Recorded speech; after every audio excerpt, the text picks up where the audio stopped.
Welcome to the Mike Litton Experience podcast.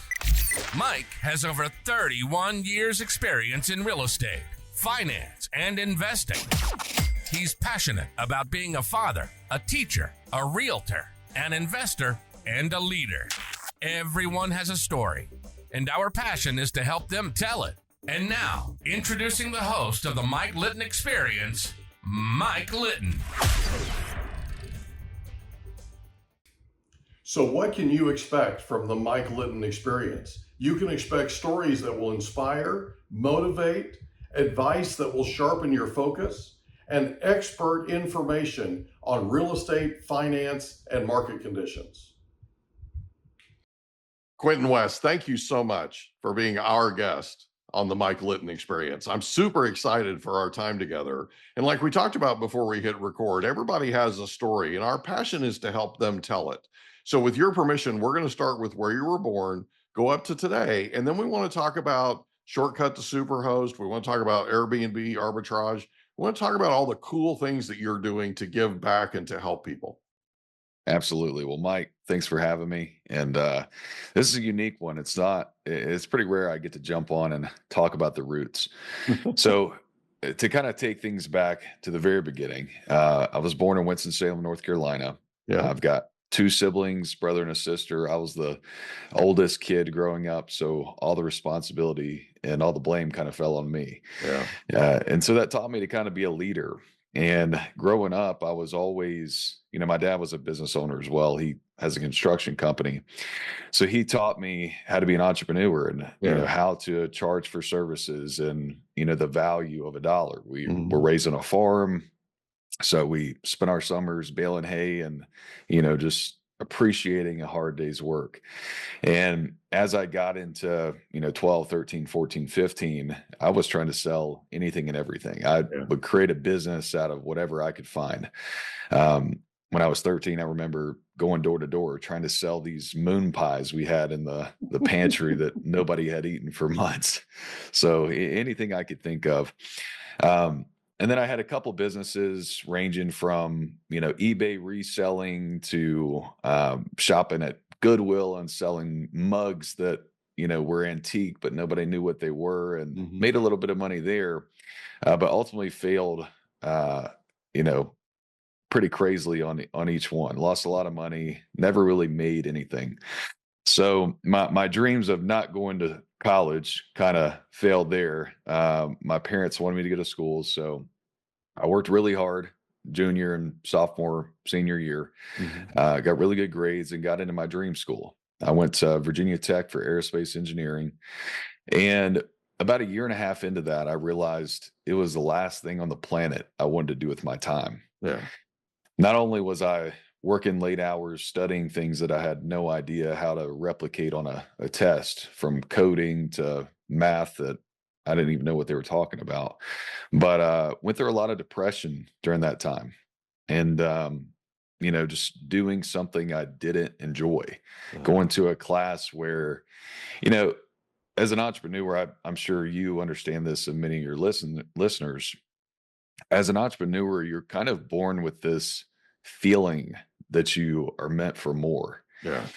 And it hit me really hard when I was in a class one day, and one of my professors said, your goal here, your single biggest goal is to work your tail off for the next 4 years, do everything in your power to get good grades. And then if you're lucky, you'll graduate with a $60,000 a year salary. I was like, I'm doing all this work and going. If you're fortunate. If you're fortunate. What? So this is best case scenario. I'm making $60,000 a year. Yeah. And, my dad growing up always preached, opportunities are limitless. You create your own opportunity and your own value. And so I kind of decided at that point that I needed to go a different direction with my life. I love that about your dad, man. I love it. Yeah, he was a pusher. That's for love sure. It, man. Still is. Yeah. But long story short, over the next couple of months, I gradually decided I was going to drop out. And then I got a 33 on a test that I totally forgot. And that was the last straw. I called my parents and said, I really don't care what you guys think. not to be disrespectful or anything, but I'm done here. Yeah. Love you, mean it. Right. Yeah, Yeah. exactly. I'll take the consequences when I get home. Yeah. So went home and started working for my dad for a couple of years. And, he's not the type to go easy on you. So I was getting up at 4:45 in the morning every day, driving 2 hours to work, working a 8-hour shift, sleeping in the hotel for a couple hours and going back to work at 8 p.m., doing the whole thing the next day. And I was a heavy equipment operator for a couple of years. And, I really kind of enjoyed that. But still, I had this feeling that I was meant for more. And I would do a lot of driving. And so on my drives, I would watch Bigger Pockets and listen to all these guys talking about getting into real estate, creative finance, all this stuff that is totally like a whole different reality to us when we're first getting started. Yeah. Like, is this even possible? Is what these guys, because there's 25, 30-year-old, basically kids like me on the internet making millions of dollars a year doing something that they just started 3 to 5 years ago. Yeah. And was just still kind of scared, never pulled the trigger. And one day I was on a crane and I had a groundsman that wasn't really watching well for me. And I swung it into a power line. And we go through all this training on what to do, what not to do. You're not supposed to jump off. Right. If you jump off, you're not grounded when you hit when you hit the ground. If you don't hit perfectly, you die immediately. Right. And so I'm just kind of riding it out, but I'm feeling all the electricity going through my body, all my hair standing up. I mean, life or death situation for sure. And luckily I was able to pull the crane off of the power line, and, the machine ended up being okay. Typically they explode because they're not able to get off. Right. But that was the last time that I was on a crane. I decided at that point to stop, sitting backseat on my dreams and pursue real estate. Yeah. And at the time, the best possible route that I could think of was to get my real estate license. In my mind, I could kill 2 birds with one stone. I could have a job where I was making commissions, selling properties to other people. And I could also learn how to buy real estate myself while I was doing that. Yeah. And I had purchased a home to live in a couple months before quitting my job because I knew that I eventually wanted to be an investor. I could maybe turn it into a rental property at some point, but definitely not as soon as I ended up doing so.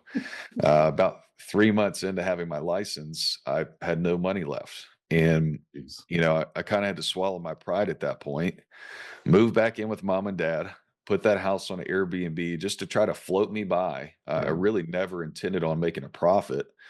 And the first month it made $1,000 in profit. The second month it made $1,500 in profit. And the most money I ever made at the time was around $4,000 a month. So for something that was taking me less than a couple hours a week, my mindset shifted completely. Now I start seeing the possibilities. You start seeing the green sprouts, right? It's like, okay, all right, we can do this, baby. I'm seeing the writing on the wall. Exactly. Exactly. Cool. And so that is really the point where everything shifted. I had a lot of failures and breakthroughs, for lack of a better word, into my thinking previously, like going from a college kid to, going through all the financial issues with changing jobs and things like that. But that was the first time where I was like, I want to do this entrepreneur thing. And so I spent the next 12 months learning about business credit, learning about Airbnb arbitrage, where you can rent a property and sublease it on Airbnb. It was this creative strategy that I heard about, but I never really thought too much about the Airbnb space until I was in the position where it was my only option. And 12 months later, after deciding to go all in, I had 12 properties. I was cash flowing $14,000 a month, and I was financially free. Wow, dude, that's awesome. Congratulations. Thank you. That is it's so cool. Crazy story. That is a crazy story, but I love crazy stories. That's what we do here, right? We do crazy stories, man. Absolutely. We have 300 plus of them. Oh yeah. It's just crazy how everything falls together and how something that I never intended on making money on is now what I do full time today. That is so freaking cool. It was cool. Do you mind if I ask you a couple of questions? Absolutely. So, and thank you for sharing, by the way. This is a great story. No I love problem. it. So, growing up, what was your favorite thing about growing up in Winston-Salem? We grew up on a farm, so Me too, by the way. I baled hay, baled tons of hay. You know how Right? it is. The beautiful thing about the way we grew up was everything after that was easy. Yeah, no, it's right? true. It's not true. hard work. Everything else is like, Yep. like you're playing hooky. You almost feel guilty, right? Yeah. Crazy. And I don't know if you did square bales or round bales, but Square. Yeah, we did square bales, and I don't know if I was allergic, but every year, after I was done, I was ruined for 2 days. My really? sinuses and like rashes everywhere. Yeah. So, and my dad's just kind of like, this is just part of it. Suck it up, which I'm glad he didn't baby me, because it's really helped me with, mindset and things today. Absolutely. But I'm sorry, what was the question? So what was your favorite? No, it's okay, bud. I interrupted you. I apologize. That's okay. I had to jump in because when you said earlier that you grew up on a farm, I'm like, dude, so did I. I put up a ton of hay when I was I mean, we farmed other things. We farmed wheat and all that kind of thing, but mostly wheat. But we put up a ton of hay. And one of the things that happened with me, I farmed for 9 years with my grandfather, and I got really popular with the other older farmers because they don't like baling hay. They don't like cutting their hay. They don't like putting their hay up, period. Right. Yep. And so they'd hire me, I started when I was 9, dude. I mean, I couldn't even reach the pedals. I was running my grandfather's 4020 John Deere tractor. And I was so short, the seat didn't go up far enough. And so I had to grab onto the steering wheel and my tuchus came up off the seat, right? Just so I could turn the tractor. It's like, or take it out of gear, you know what I mean? So it was quite a way to grow up. I wouldn't trade it for the world. No. I learned so much. It's incredible. So the question that I had for you was, what was your favorite thing about growing up in Winston-Salem?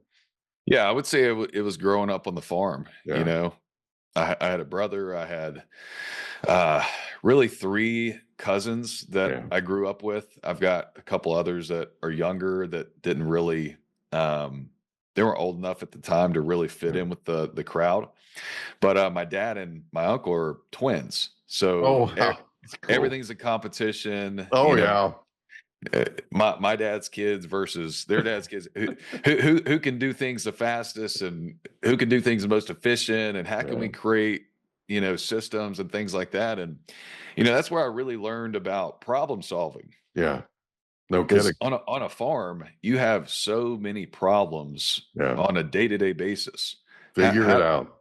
Exactly. How do you, the PTO is not working. How do we get that fixed? How do we get this fixed? And that helps you so much in business. And, it's at the time it sucked. Most of the stuff we did, I mean, we would work 14, 16-hour days.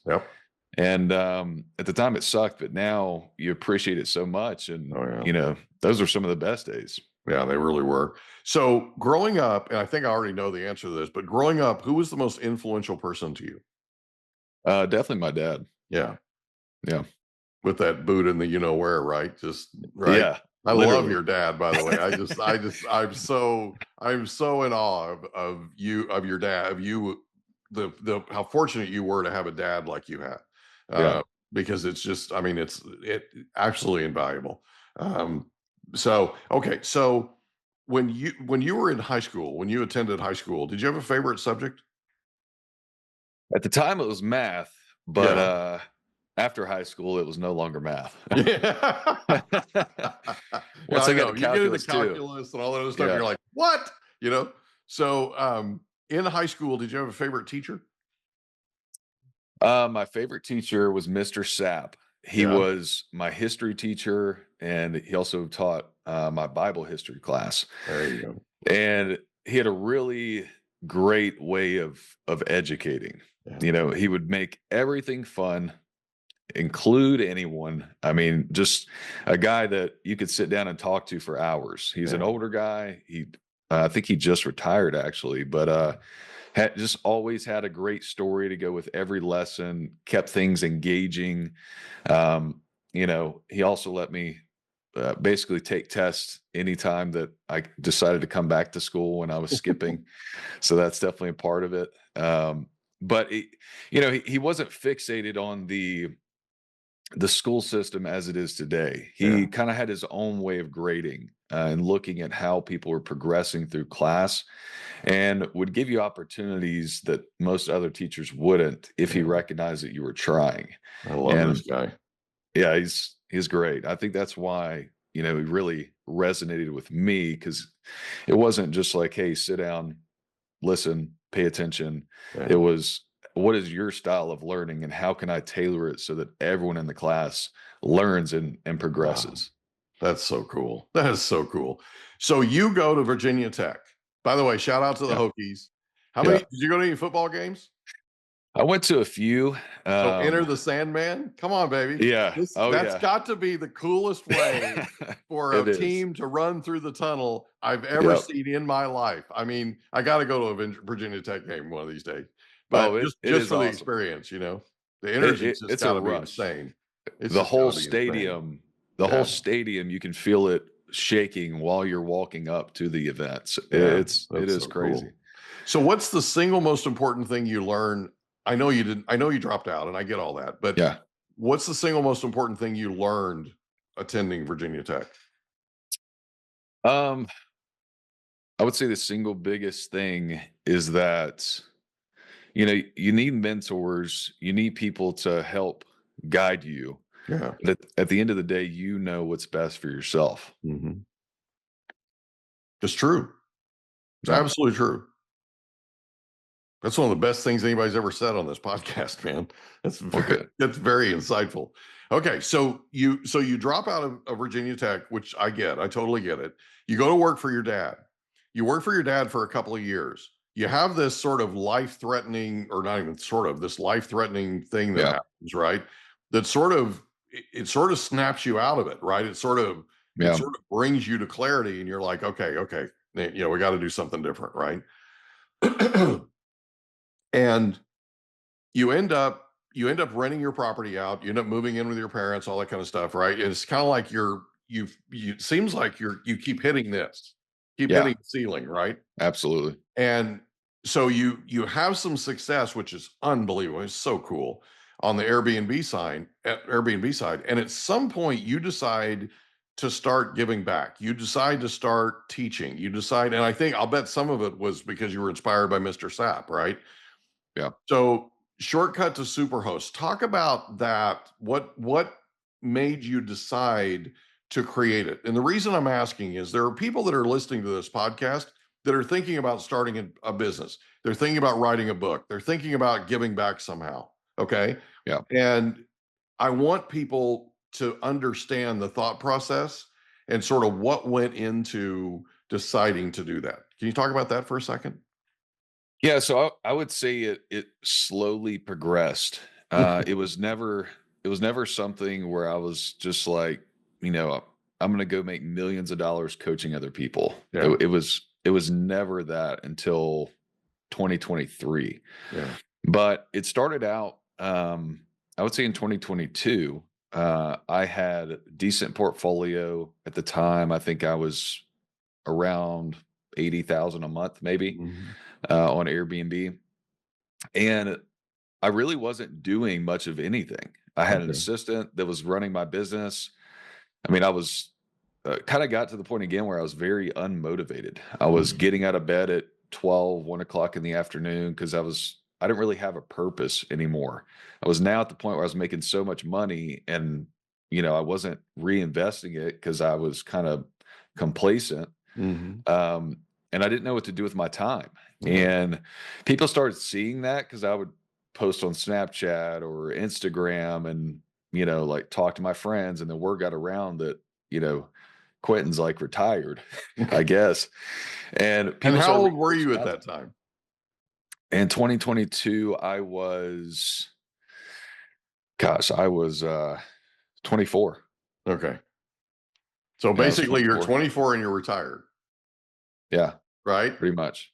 Go ahead. I just wanted people to understand the context. Yeah. I mean, not in the sense that I would want to not work forever, but I had enough cash flow in Yeah. where You were comfortable.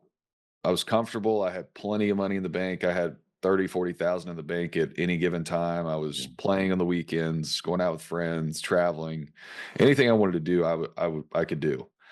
Um, and so that caught people's attention, and they started reaching out to me, just asking for advice. And, I was never one to really hold back information. Yeah. I would meet up with anyone. Hey, you want to learn? Cool. I've got time. Let's go meet for a coffee date. Let's go to lunch. And then after several months of doing that, I probably did over 100 meetings for free. Wow, that's cool.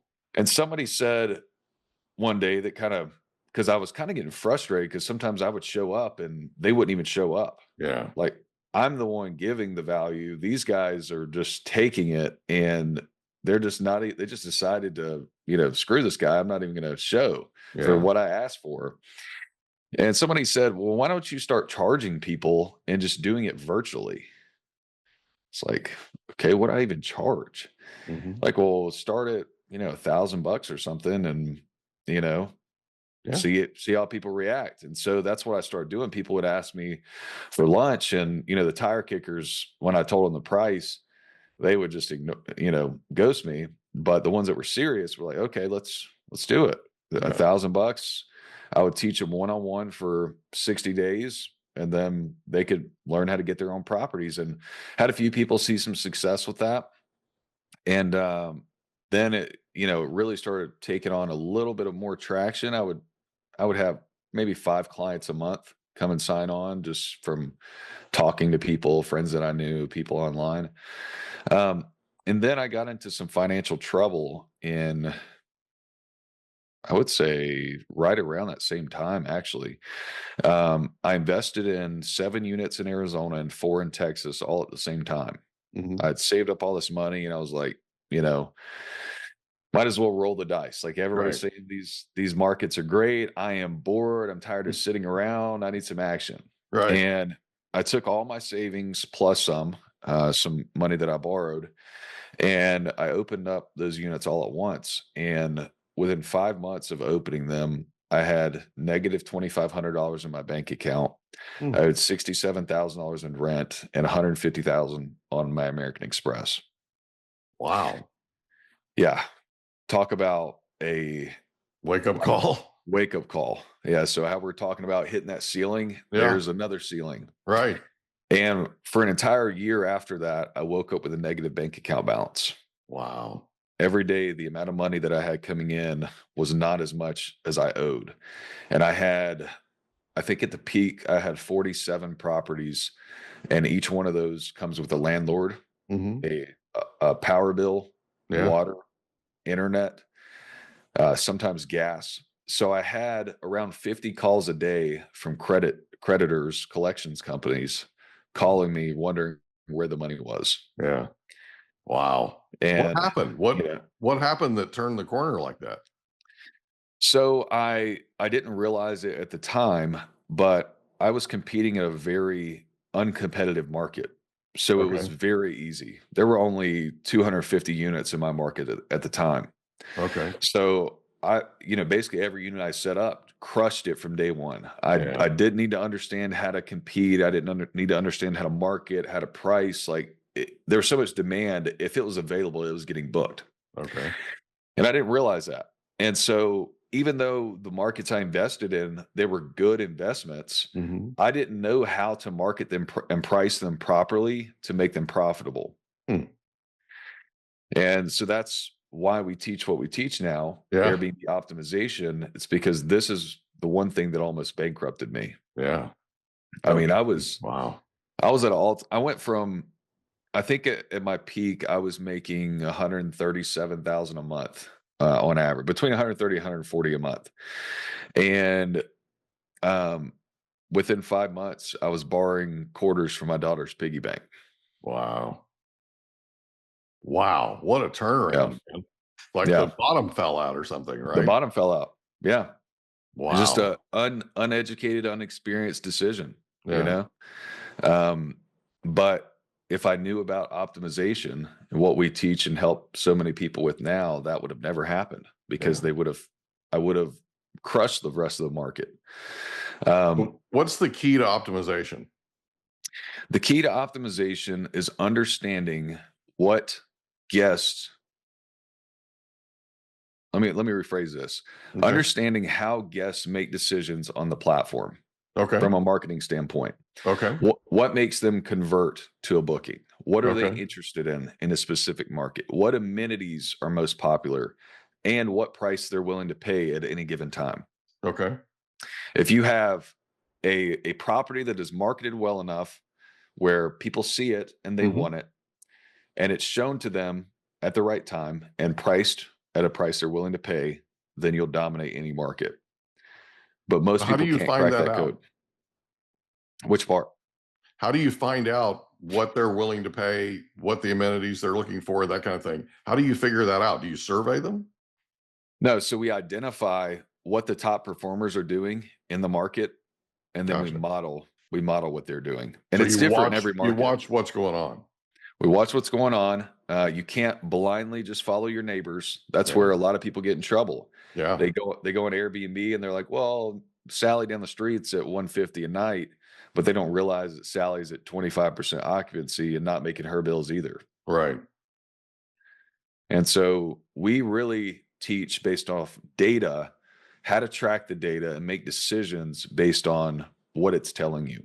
Yeah. If your conversion rate is low, and Airbnb gives you a ton of great data for this, they have first page search impressions, they have search to listing conversion, and they have listing to booking conversion. So wow, that's cool. if you want me to break those down, I'm more than happy Absolutely. to. Go for it. Yeah. So first page search impression rate, we typically want to see a 50% or above first page impression rate. That means you're showing up on the front page at least 50% of the time. If you're doing that, how do you get there? You have to build trust with the platform over time. Okay. So think about you meet someone for the first time, Mhm. and your first meeting, you're going to have an average level of trust for them. Right. But after you meet with them a few times and maybe even do a couple business deals, your trust is up here. Now, Right. compared to any newbie that you meet, it's going to be way up there. Airbnb works in the same way. You start at an average level of trust, and over time, they give you more and more views when they see that you're converting those views to bookings and making them money. I got you. Okay, so they're controlling where They're you're controlling, almost like SEO, right? They're controlling search engine optimization. I sometimes use terms and I shouldn't. That's I should all right. explain what I'm saying, right? But search Yep. engine optimization means you're ranked higher on Google, right? So, Yep. or search engines, period, but Google in particular. So this is a way for you to build credibility with Airbnb, the system. Is that what you're saying? Absolutely. Okay. And Airbnb is SEO too. Okay. Now, on the other end of that spectrum, if you've got a friend and they lie to you or backstab you, your trust is going to go way down. Yeah. Works the same way with the platform. If Airbnb gives you views over a long period of time and you don't prove to them that you can convert those to bookings, then they will give you less and less and less views over time, less opportunity. Oh, okay. And that's what's happening with so many hosts is they've been hosting for 5 years. They Mhm. haven't changed anything. They're not aligned with what the market is expecting or what they need to be doing with marketing and pricing. Right. And so Airbnb is losing trust in them that they can convert like the rest of their competitors. And So that's they why end they're up on page 2, 3, or 4. 2, 3, 4. And then in some cases, we have clients that come to us and they have gotten booked in months. Wow. And so we have to almost start completely over, be very aggressive to build a little bit of trust and then slowly work our wedge in until we're back up on the front page. Gotcha. So what's the second thing? Second thing is search to listing conversion. So that is the percentage of people that see your listing in search and they click on it. Gotcha. So your click-through rate, if anyone isn't familiar with Airbnb terms. Right. So the way that we build that up a little bit higher, and typically we want to see a 12% search to listing rate or higher. The way that we build that up over time is we look at the keywords that the rest of our competitors are using and what first photos they're using that they're seeing success with. We try to mimic that first, and then we look at how the data changes over the period of a couple weeks, and then we make smaller adjustments after that to try to fine tune it. Gotcha. So the reason why this is so important is because if you're lower than a 12%, typically, and this is just a generic rule, could be different in each market, but if you're lower than that and you're lower than your competitors, over time you'll get less and less views because Airbnb measures you relative to your competition. So if you're converting less people from search to listing over time, you'll make less and less money over time. So their algorithm is monitoring that too. Yep. They're monitoring everything. I got you. Monitoring everything. And then the last one is listing to booking. Yeah. What percentage of people go from your listing to actually booking a reservation? That actually clicked on you, right? Yep. Right. So they clicked on the listing and they actually went to book. So the percentage of those. So what kind of percentage are you looking for? We want to see 2% or higher. Okay. And the way that we improve that over time, and this one's actually the fastest adjusting one, because you can take the views that you're already getting and convert them at a higher rate just by doing something more in line with what they want, either lowering the price, adding different amenities. But the reason why most people struggle with listing to booking conversion, and this is the one I would say that most people struggle with, even new listings, they may be getting tons of views because Airbnb is giving them a bump in the algorithm because they're new. But they may not be converting people because when they get to the listing, they're not seeing anything that they like. Oh, wow. And one of the biggest mistakes people make is not ordering their photos in the correct order.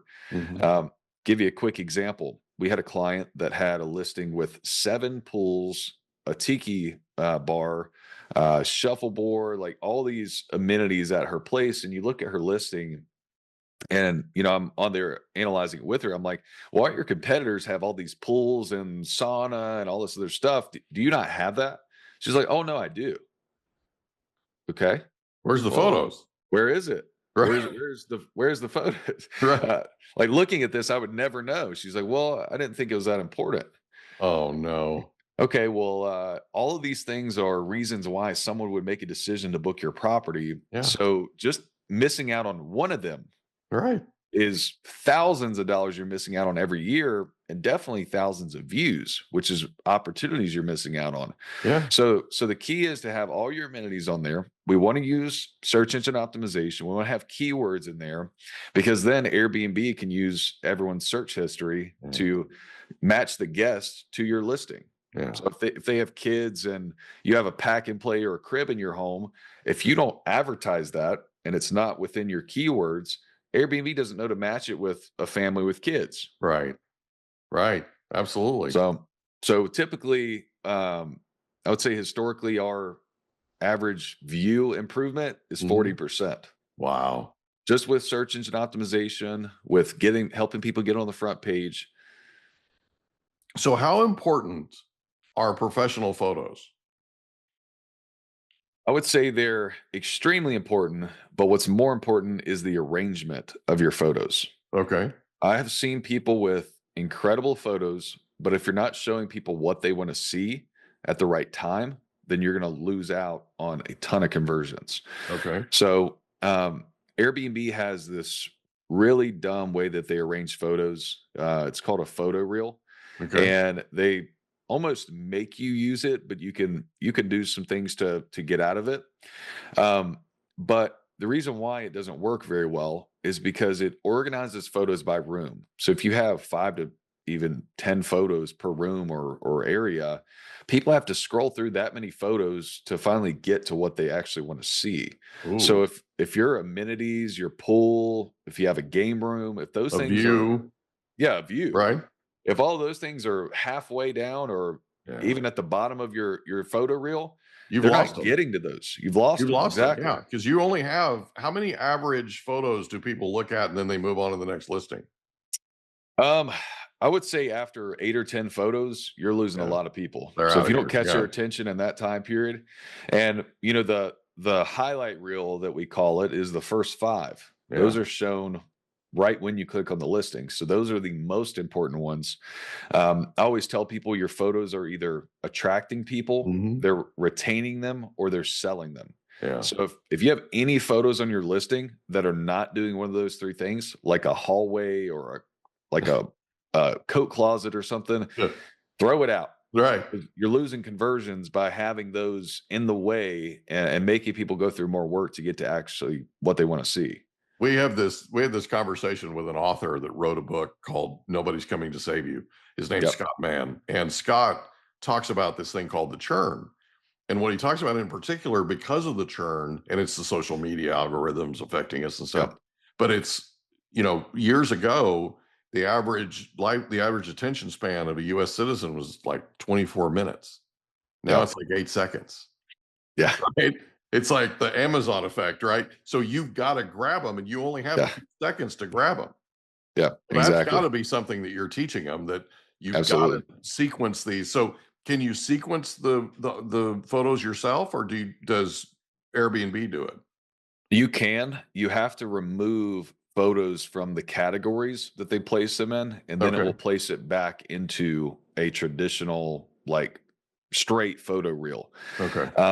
But typically, if you want like a general rule of thumb to organize photos, we want your best 5 first. Yeah. The biggest wow factor photos, views, amenities, Right. those are. Put those 7 pools, tiki bar. Yeah, exactly. Exactly. Come on, baby. Hey. You may not be a swimmer and you might not be a drinker, but there might be people looking at this that are. Okay. Yeah. It's a big deal, I honestly, I was celebrating because we tripled her revenue. Yeah, that's cool, man. That's awesome.